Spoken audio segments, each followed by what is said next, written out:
جۆ بایدن بەڵێنەکەی کەمپەینی هەڵبژاردنەکانی گەیاندەجێ و کۆمەڵکوژی زیاتر لە 1.5 ملیۆن ئەرمەنی لە ساڵی 1915 لەلایەن عوسمانیەکانەوە بە جینۆساید ناسان.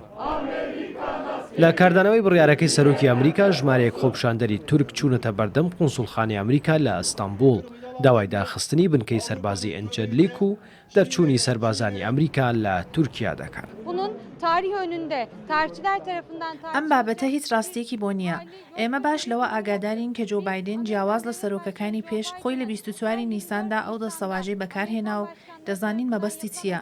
ئەمە پلانێکە بۆ خستنی تورکیا. بایدن بەم ڕاگەیەندراوە یەکەم فیشەکی ڕوخانی تورکیای تەقاند. ئێستا دەتوانین بنکەی سەربازی ئینجەرلیک و گۆرەجە کە ئەمریکا زۆر سوودیان لێوەردەگرێت و دەتوانین ئەو دوو بنکەیە بدەینەوە بە سوپای وڵاتەکەمان. دەکرێت ئەمە بەهێزترین وەڵام بێت بۆ ئەمریکا. دروشمی خۆپیشاندەران بریتین لە جینۆساید درۆیە و ئەمە پیلانی ئەمریکایە. سەربازانی ئەمریکا لە تورکیا بکەنە دەرەوە.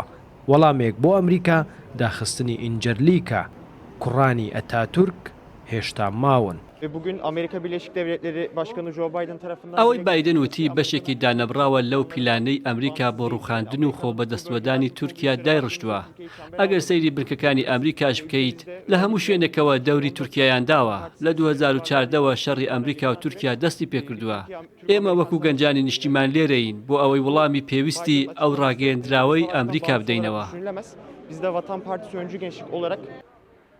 پێش بایدن سەرۆکەکانی ئەمریکا وشەی مێژووی ڕەش ئیدانا چەندین وشە و دەستەواژەی دیکەیان بەکارهێناوە بەڵام خۆیان لا وشەی جینۆساید لاداوە. هەرچەندە هێشتا بایدنیش بە ڕوونی تاوانەکەی نەخستووەتە ئەستۆی تورکیا بەڵام بە بەراورد بە سەرۆکەکانی پێش خۆی هەنگاوێکی بوێرانە و جیاوازی ناوە. دوای 106 ساڵ بۆ یەکەم سەرۆکی ئەمریکا دان بە جینۆسایدی ئەرمەنەکاندا بنێت.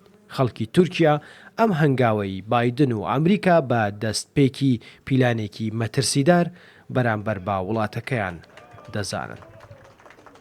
نەریمان هەورامی، کوردستان 24.